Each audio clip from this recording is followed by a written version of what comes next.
Understand what the big rocks are, get those out of the way early. That way later in the day, you don't have to worry about having the energy to do them.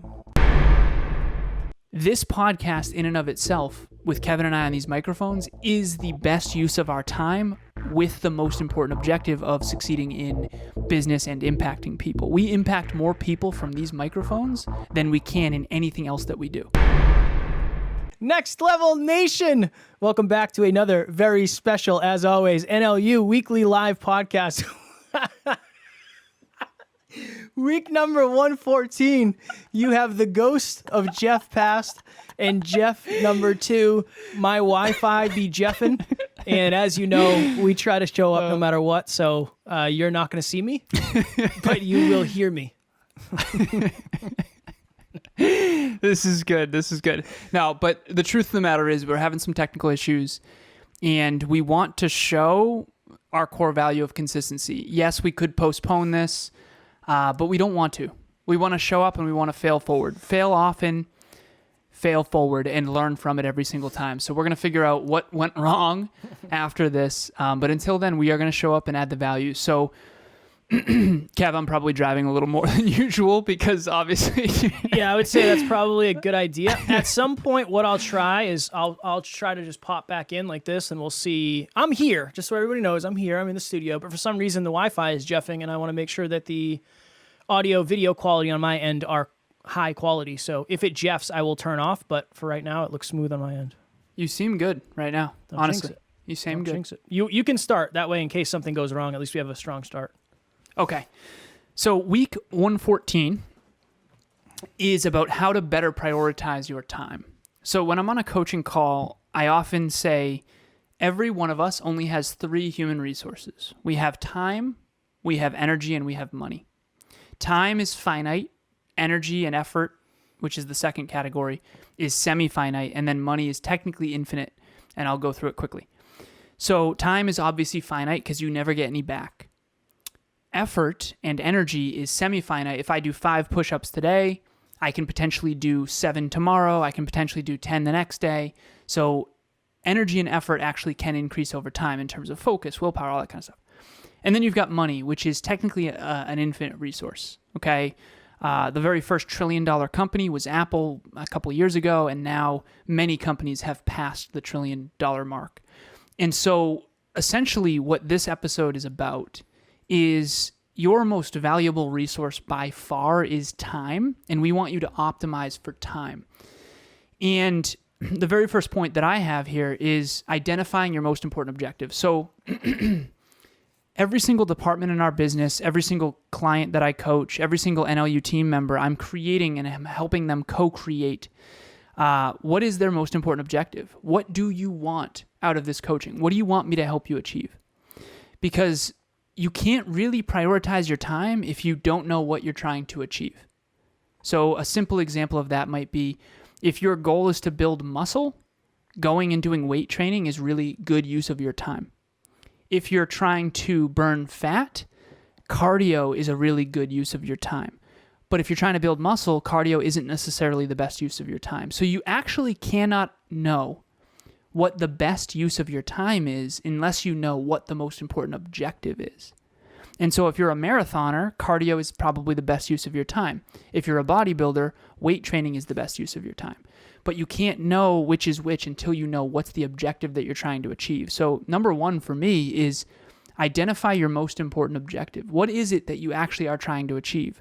Now, not only on the macro in terms of your life, but also like this year. In 2022, what is the most important objective for this year? Is it to buy a home?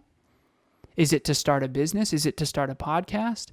Is it to focus on your intimate relationship? What is your most important objective this year, this decade, and then in your life? And they all kind of roll up accordingly.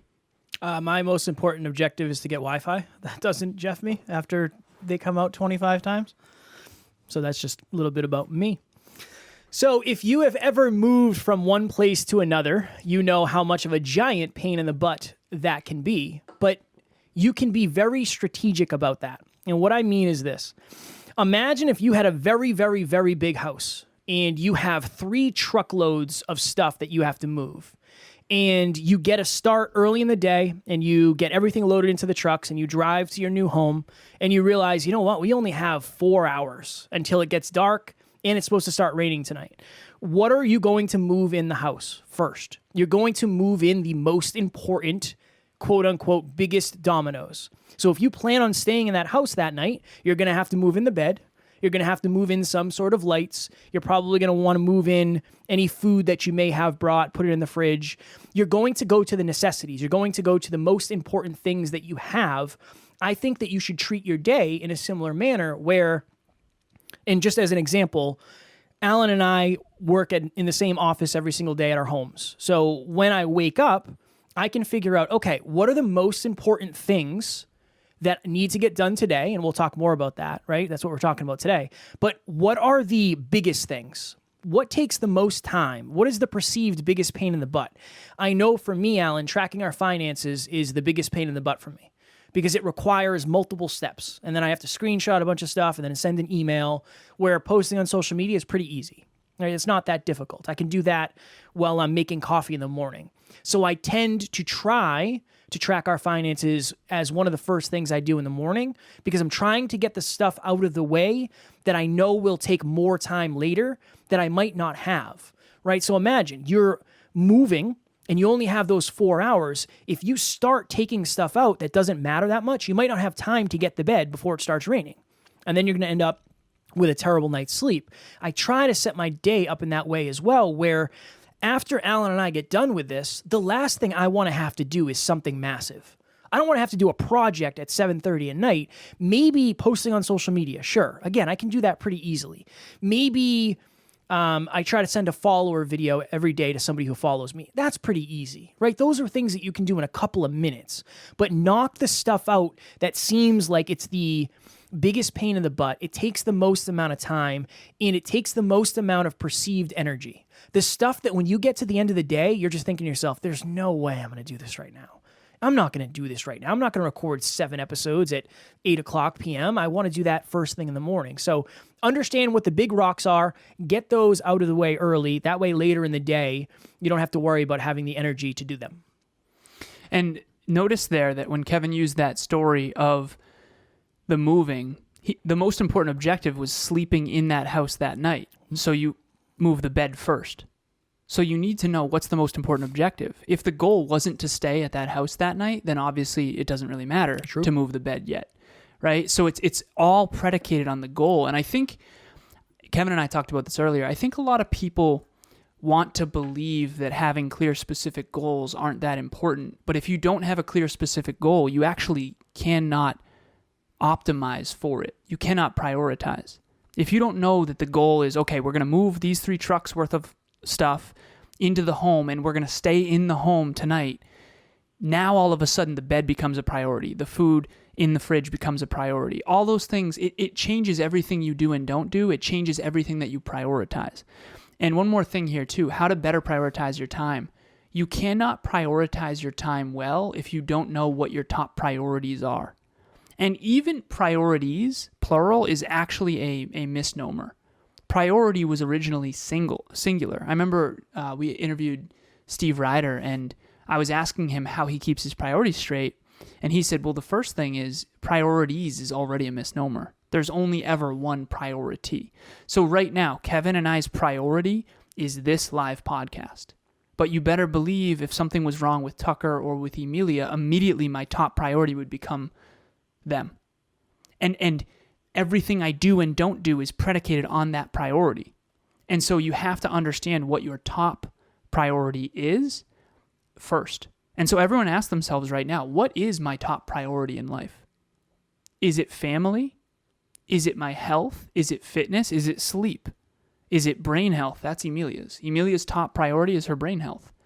So she's asked me to help her get to bed on time and support that so that she can get a lot of sleep, because she had memory challenges in the past when she didn't get sleep, and her memory has gotten so much better. She specifically, I was at the grocery store last night. I grocery shop on Sundays, and sometimes together, sometimes separate, depending on our priorities for that day.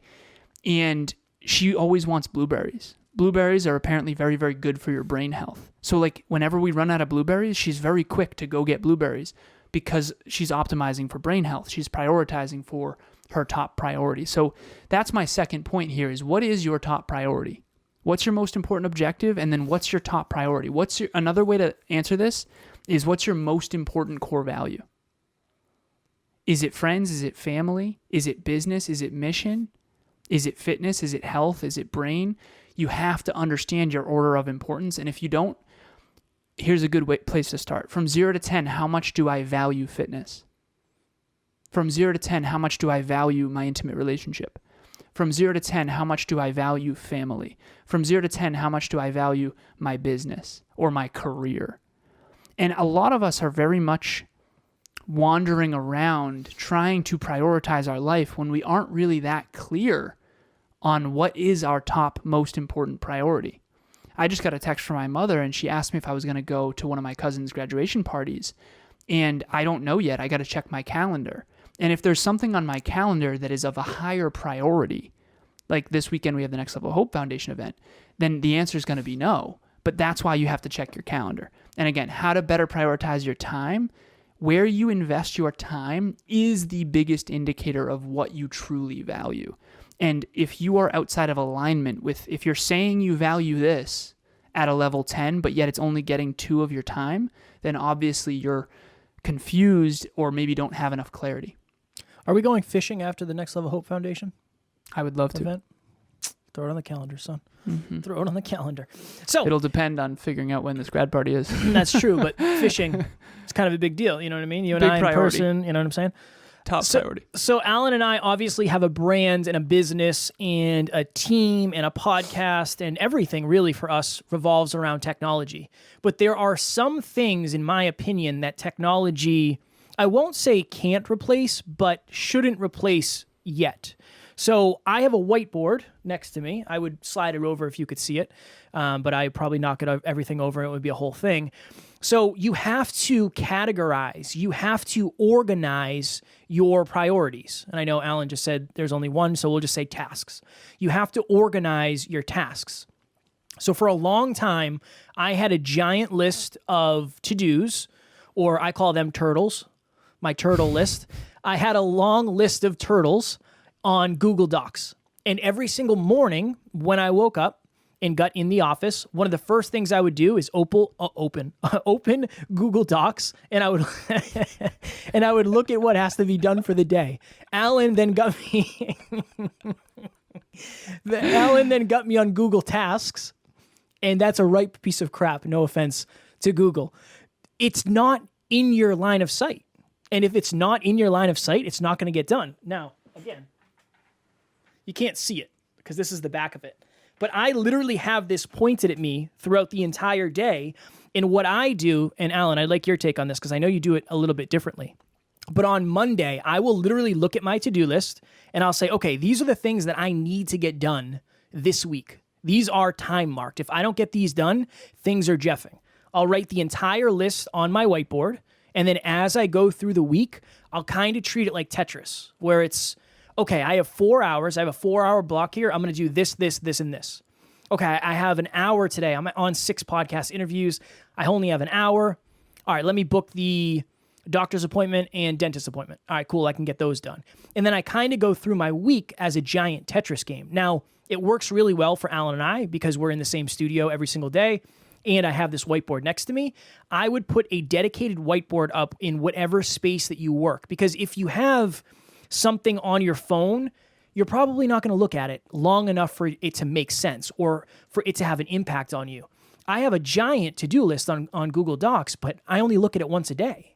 I need to see it. I need to see it consistently. We've talked about vision boards in the past, something you see constantly. It's on my screen above the camera right now, the cars, the house, the little puppies, my dream body, my dream physique. So the things that you see most often are going to get focused on. And if it's hiding behind some sort of app or some sort of piece of technology, it might not get the attention it deserves. And then oftentimes you won't follow through. Alan, you do it every day, right? You do first thing in the morning. So I have something called my top 3 MITs, so most important tasks. and I have a rolling back burner of tasks. And Jenna, Amy, and I, so Amy and Jenna support me on the back office stuff. So we all are on the same Google Tasks list. And what I'll do once a day is, so right now on my phone, there's only 3. There should be only 3. Yeah, there's only 3 on my top 3 MITs. One is new Conscious Couples podcast midtro. One is to audio the entire team about something. And then one is to add our new team member to the team deliverables. But every single day, once a day, I go through my rolling back burner and I make sure that the most important line items are always getting to the top. It's kind of the cream rises to the top sort of thing based on what we believe to be most important. And then anything that Jenna or Amy can do, I'll add to their list. And we've kind of got a rolling system that way. Makes sense. Alan, full disclosure, Alan has more to-dos than I do. I would say your list is certainly much, much, much bigger than mine. It's long. Yeah. It's very long. I like the weekly. That helps me. I'm more of like a week anyway. That helps me. And there's a lot of, like, say you have something that's time-stamped that has to be done by this date. I like to have it on the board so at least I can plan and say, okay, that'll line up nice on Tuesday because Tuesday I only have 2 calls or whatever it may be. You're just taking everything and you're staging it in front of you, and then you're saying, okay, this can go here, this can go here. I'm very visual, so I like it that way. What I want to do when I was operating at my best, I would have those 3, and I would have those written on the whiteboard. And the whiteboard that Kevin has in his studio right now, I had in my studio before, and there's a different one from our other studio that I'm bringing home. But essentially what I want to get to the point of doing, I got to set it up, is take those 3, put them in front of me where I can see them all day. So they're kind of like bugging you. Emilia and I have a big whiteboard as the centerpiece of our home where we have 3 columns. We have me on the far left, we have the we in the middle, which is both of us, and then we have her on the far right, and we have a bunch of rolling house tasks. And so that whiteboard downstairs is for only home stuff and stuff that we do together, but they involve both of us, and then anything NLU related is up here in the office and or on my Google Tasks list. Okay. Next point. If you've not heard of this before, it's super, super important. It's called the 80-20 rule. In any endeavor, essentially, there's someone named, I think it was Alfredo Pareto. It was a scientist in the early 1900s. Yeah, Alfredo Pareto. I think. I'm not 100% sure on that. He had pea pods, and he did this experiment where he found out that 20% of the plants that he did the study with produced 80% of the peas. And then they did a lot of research. I mean, so much research has been done on the 80-20 rule, where apparently 20% of effort in any endeavor is responsible for 80% of the outcomes. So I'll give you an example. This podcast right now is our 80-20. So this podcast in and of itself, with Kevin and I on these microphones, is the best use of our time with the most important objective of succeeding in business and impacting people. We impact more people from these microphones than we can in anything else that we do. So imagine Kevin were to go out to a neighbor and say, hey, are you interested in learning some personal development? And then that person comes over and Kevin and them talk about personal development. That's not nearly as impactful as he can do that from this microphone to 1,000 people. And so you have to understand your 80-20. What's the 20% of your effort that has 80% of the return? And you can't know that unless you know the outcome. So with, again, fitness, I'll use as an example. If your most important objective is to build muscle mass, the most important objective, or most important priority rather, the 20% that's responsible for 80% of the results, is weight training and being in a caloric surplus. And if you do just those 2 things, you're already 80% of the way there towards your most important objective. And so you have to understand what are the few things that have a multiplied return. And it always changes based on the individual, based on the context, based on the objective. But for you, you can figure that out based on what your objectives are. The problem is, Kev, that people live kind of, life gets kind of crazy, and these things are always shifting. And our habits are usually lagging those shifts. So for example, what's a good example of that? Okay, so let's say building muscle is your most important objective. Now, all of a sudden, weight training and being in a caloric surplus is the most important priority that you have to focus your effort on. But then eventually you get to a point where you're like, honestly, I think it's time to cut. I'm not really feeling lean. I'm feeling a little bit, out of shape now. Now it's time to burn fat. So now your most important objective becomes burning fat. Now eating in a surplus is actually a bad thing. And weight training might not be as optimal. And now all of a sudden you got to start doing cardio. Here's the problem. Cardio is not a habit, and your habit is weight training and eating more. That's why bodybuilding is so challenging, because you have to constantly shift your most important objective and your habits. And a lot of times your habits are lagging from those shifts. So I think it's important to just understand what is the 20% of your effort that's going to be responsible for 80% of the reward. What's happening, guys? My name is Alex, and I am a professional videographer who runs a production company out of Halifax, Nova Scotia.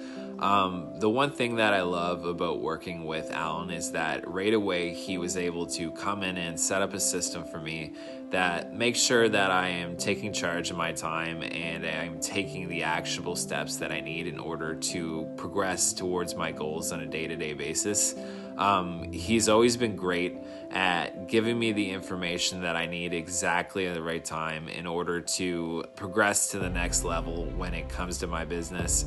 And overall, I think he's just a great personality.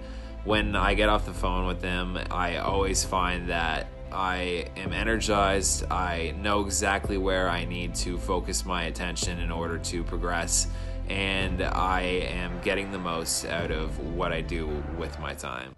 Alan and I were talking about that recently, and I said when I'm going to the gym, I'm naturally just pulled towards boxing. Like, I don't even want to lift. I don't really want to lift weights, and I don't know why. And then I said, well, I wonder if part of it is the fact that I'm trying to lose weight, and I realized that that's probably the best bang for my buck in terms of time. A half hour hitting the punching bag and doing that sort of cardio is burning, I don't know how many calories, but way more than I would if I was lifting weights. Just, it's multiplied probably 2, 3, 4 times, I would say. It's something wild. So yeah, you got to understand what result you're getting based on what habit you're taking. And that actually, it kind of connects to this. So Alan has a home, and I know you do projects around the house. And I remember I lived with my buddy back in the day, and we had this project that we just kept putting off, and we just kept putting it off. We had to change the light on the front of the house. So there was a light on the porch. You just flick the switch, it lights it up at night so people can come. When we got pizza, they'd be able to see where they were going. We got pizza often, so it made sense that we had to change this. And I remember we were like, all right, we're going to do it this weekend. We're going to do it. And then we were like, what do you think it's going to take? Like, how long do you think it'll actually take? And we're like, I don't know. You got to undo the thing, and then you're going to have to probably rewire it because the wiring's probably not right, and then you have to kill the power probably. And that's going to be a whole thing. Then we're going to have to reset all the clocks after we do that. Let's play PlayStation. We'll do it next week. And then that just kept happening. We just kept pushing it off, and we kept pushing it off, and we kept pushing it off. And one day we had a lot of time available, and we said, you know what, we're going to do it today. We literally went outside. It was 2 screws, top and bottom, pulled off the old one. The wiring, it was nothing. It was like super easy, unreasonably easy. Threw the other one back on, and it probably, no joke, took all of 10 minutes. So we waited probably a month to do something that took us all of 10 minutes. So the point I'm making here is get crystal clear on how long things actually take. We all practice things, and I think we work them up in our mind to something way bigger than they actually are.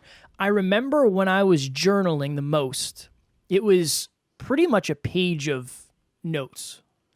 And one day I was like, I don't have a half hour to do this right now. I'm not going to do this. And I said, you know what? Let me do it, and let me figure out exactly how long it takes. And I think it took 7 minutes. And the next time I went to do it, I thought to myself, it's only 7 minutes. It's only 7 minutes. It's not that big of a deal. You have 15 minutes. You can do it. So, and this is a theme for me, Alan, I really treat my days like Tetris. That's really what I do is I just see a number of this takes 7 minutes and I have 23. I can get that done. And that's kind of how I prioritize my time. It's all based on a game of Tetris for me. But you have to understand how long things take. And full disclosure, Alan and I, there's a reason that we don't get our episodes done on Monday like we're supposed to, because oftentimes we think we can talk about business or finance or whatever it may be, and we don't know how long that conversation is actually going to go on for, and then we forget that it actually takes us 45 minutes to an hour to record a single episode, and then things get all thrown out of whack. So that's all based on how long does this actually take? Get crystal clear on that, and then you'll have a better understanding of how to fit it in, where to fit it in, how much of a pain in the butt is it actually, and then you can be more consistent. This is going to be one that a lot of people think is a pain in the butt as well. And there's a book that I read. It's called Measure What Matters. And again, from the theme of most important objective, every single one of my clients, we created one statement. I'll give you an example anonymously. One of my clients, what he wants me to help him achieve is to synergize all 3 businesses as effectively as possible to maximize impact and profitability without sacrificing fulfillment. Okay, that's his most important objective. So at the beginning of every coaching call, we read it, and I say from 0 to 10, how well over the last 2 weeks, because I do biweekly coaching, how well over the last 2 weeks have we done at that most important objective? And he says, probably like an 8. I said, okay, what's one thing that's going to get us closer to a 10? And then we go down the rabbit hole of figuring out how to improve. But when it comes to what you measure, you notice that the most important objective we measured at the beginning of every call.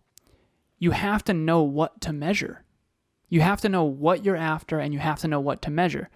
So the NLU team is doing sort of a NLU fitness dashboard, and we all have our numbers. Not everyone, but a lot of the team has their numbers on there of tracking weight and tracking calories. And Kevin and I did an episode where we said, no matter what happens, we're going to lose 10 pounds each in 10 weeks. So August 1st, Kevin will weigh in at 170 and I will weigh in at 180. And so we're tracking the things that matter most. Measure what matters.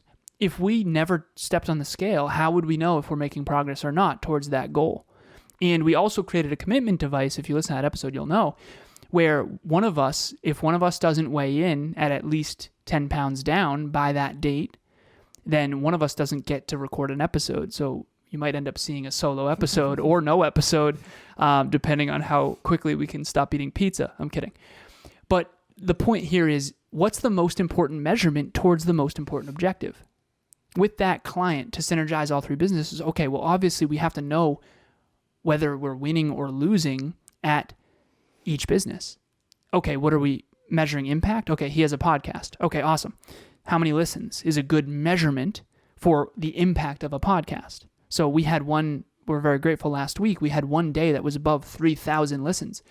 If Kevin and I are optimizing our lives and prioritizing our lives for impacting people all over the world, obviously listens is a big indicator of that. That's why we track that every single day. I think we just surpassed 570,000. I think so, yeah. Yeah. And so we're measuring what matters. And so if you want to better prioritize your time, you're going to have to measure what matters, because when you have a 3,000 listen day or whatever, you need to go to the drawing board and say, okay, what was different? What have we been doing differently lately? Oh, okay. We're putting more time and energy into the content. We're figuring out how to make these concepts land better. Oh, okay. Also, the community's doing much better. And also on social media, we've changed our approach. If you're not measuring what matters, you're not going to be able to prioritize your time, because what you measure, you focus on, and what you focus on is literally going to get your time, your energy, and your money. Many of these, Alan and I would say most of these, if not all of these, we practice. I remember back in the basement studio, I think we were doing maybe 4 episodes a week, 5 episodes a week at the time. And I remember you and I sat down and we were trying to figure out how to become more efficient. And we sat down and said, all right, let's write out every single thing that we do on a weekly basis. Fitness, podcast, coaching calls, relationship time, all the stuff that we are doing. And I think we came in at 24 times 7, 140, 168. I think we came in at 162 or 164 hours. And there was 12 hours left. Well, and we included sleep in this. So it was like 168 minus 12. We came in at that, 148 or something. But I remember there was only 12 hours not accounted for. Yeah. So I don't know that that's something that many people do, because I think that we forget that at the end of the day, time is really just a number. So if I had a call with somebody last weekend, and this person said, yeah, financially, I'm not really sure where the money's going. Like, I make X amount and I spend X amount, but I don't know where it's going. And I said, well, when's the last time you sat down and really went through each thing and itemized and said, this is this, this is this, this is this? And she said, well, it's been a long time. And I said, all right, well, let's do a call. I'll help you do that.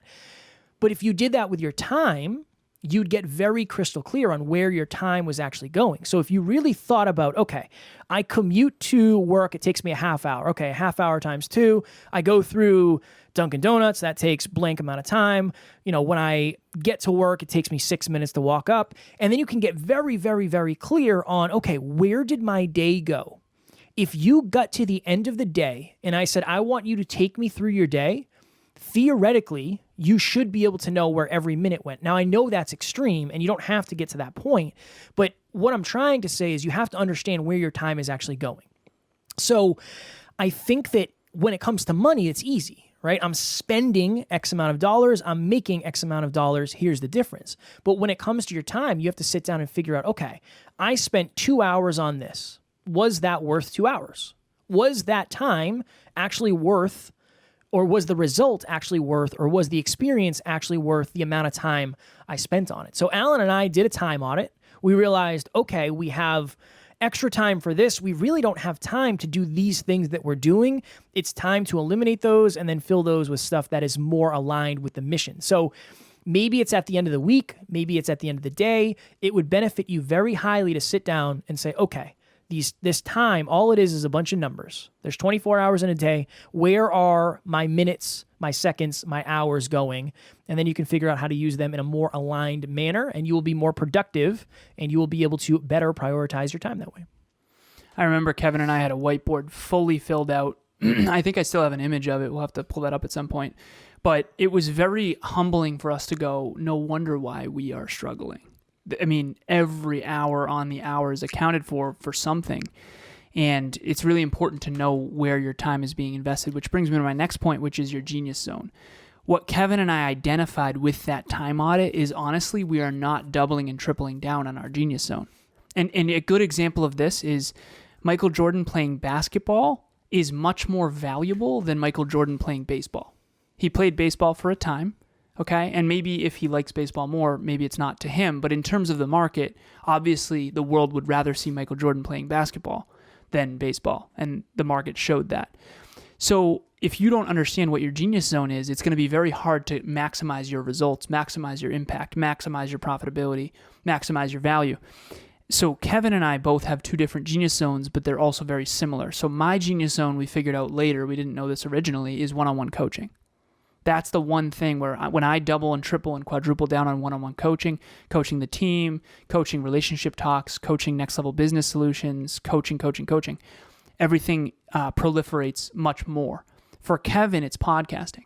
So we both do both. Kevin does coaching as well, and I do podcasting as well, but we're designing our lives around our genius zones. So my most important priority is one-on-one coaching when it comes to the success of our business, the impact, the profitability of our business. For Kevin, it's podcasting. Over the next 2 weeks, I'm pretty sure he's on how many shows? Like 40? Yeah. Like if you were to do a month in total, it's close to 100 probably. Okay, so he's on 100 podcasts a month now, which is awesome. I'm not anymore. So I used to go on a lot of shows, and I'm not doing that anymore because I'm doing probably well over 100 coaching calls. I think my average now is probably around, I think it's like 50 per week right now. But my point is that it's all around our genius zone. So have you figured out what your genius zone is? What's the one most valuable use of your time? And if you haven't figured that out, it's going to be very hard to prioritize your time. So what's your genius zone? And if you need help with this, please reach out to Kevin or I. I know a lot of these concepts are challenging. It's interesting, Alan, when you have a new awareness, it's not necessarily new, but when you're reminded of awareness and you look back into times where you didn't have that awareness, oftentimes it can create regret. Mm-hmm. So as you know, if you are a viewer or a listener of NLU, I used to travel a lot for work, and I used to drive a lot. 6 hours, 7 hours. We drove from Massachusetts to Virginia, which was 14 hours.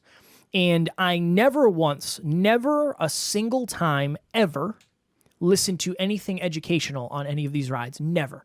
I listened to music every single time without fail. Maybe like a Joe Rogan podcast, but I don't think so. I think I was listening to rap music mostly, maybe some occasional rock music. In retrospect, if I could go back, I would have done a better job of habit stacking. So habit stacking is you taking something that you're doing that's already a habit and then stacking another habit on top of it. So for instance, when I do cardio, I'll go to the gym and I try to do cardio for 20 minutes when I'm weight training. So I just walk on the treadmill. I habit stack cardio with learning. So I throw YouTube on my phone and I learn something about business or math or whatever it may be. When I foam roll and stretch in the morning, which full disclosure, I've been jeffing, usually I'll listen to an audiobook or I'll listen to our podcast to review it. If I knew back then what I know now, every time I took a 6-hour car ride, I would have hammered a book. I would have listened to an audiobook. I had a client one time and he was an NLU family member. Shout out to Devazio. Devazio was a truck driver. And I remember he would ask me for book suggestions and he would come back the following week and he would have read like 6, 7, 8 books because he was in the car in the truck for a minimum of 8 hours a day. He was habit stacking at a very, very efficient level and he was able to go through books. So my question for you out there is, where can you habit stack? And it doesn't have to be anything crazy. When I am doing the dishes, even if it only takes 5 minutes, well, that's 5 minutes of learning. Or the gym is a 6-hour ride from my house. If I listen to the podcast on the way there and back, that's 12 minutes of NLU. 6 hours is what you said? Did I say 6 hours? Yeah. Oh, 6 minutes. 6 minutes down the road. So that's 12 minutes total. And that adds up. Commute for the gym. Whatever it takes, for the gains, whatever it takes. I also want to add on to this point. We're talking about time prioritization, unhabit stacking. So I just made that up. I don't know if this is going to land at all, but how many times do you see people who are spending time with people, but also spending time with their phones? If you want to prioritize your time and make the most of it, you have to make sure that when you're doing something you're supposed to be doing, you're only doing that. So if you think of it from a quality versus quantity perspective, the quality of your time oftentimes is as, if not more important than the quantity. So if Alan and I are together, and Alan's always been very good at this, if Alan and I were together spending time, Alan would never be on his phone texting. And I always tried to do the same because I understand that in that time, the priority is the relationship. So that carries over here as well. If you're going to stack your habits, you can also make sure that you're not negatively stacking habits with social media and relationships or whatever else it may be. I was actually doing habit stacking last night while I was grocery shopping. I was reviewing our 1000th episode. And Kev, you'll notice this about me. When you and I were cleaning out the studio, I'll always talk about business and life and philosophy and finance and future and goals because if we're going to be cleaning out a studio, we might as well be learning from each other and talking about business. And we talked about the charity and we talked about compounding. And so even when Kevin and I are like bringing stuff to the dumpster, we're still talking. I was asking you, I forget what question it was, but I was asking you about business philosophy and stuff like that. So I'm always trying to stack learning on top of mundane activities. So Emilia and I, we have something, every week we'll do Sunday home optimization. And a lot of times what we'll do is we'll put all the laundry on the bed, not folded, and then we'll both listen to our books and we'll fold laundry for like an hour or two. But we're learning from our books. And then we're talking about what book she's reading, what book I'm reading. And so whether I'm doing laundry or dishes or whatever, or grocery shopping, I'm always trying to either review our podcast or do some form of learning, which we're going to talk about shortly with the Next Level 9 challenge. But I don't want to give that away. Okay. Last but not least, you got to break your days into sections. I've been coaching so many people, and for some reason, this just works. It's like a thing. People who do this just do better, and I have all the data to prove it. Morning, afternoon, evening. You should have a theme for each. And be careful of the weekends too, because if the weekends are very different than your weekdays, you're not leveraging how conditioned human beings are. And that's a whole nother conversation. But if you break your day into thirds, every client in my peak performance trackers, there's a whole dashboard with every single client on there. And you'll notice if you're a client, that I have it broken into morning, afternoon, and evening. And in terms of color code. So the morning's a different color than the afternoon, and the evening's a different color. So for me personally, I do my first third is for me, back office work, no front-facing anything, no podcasts, no speaking, no coaching, no consulting, no virtual trainings.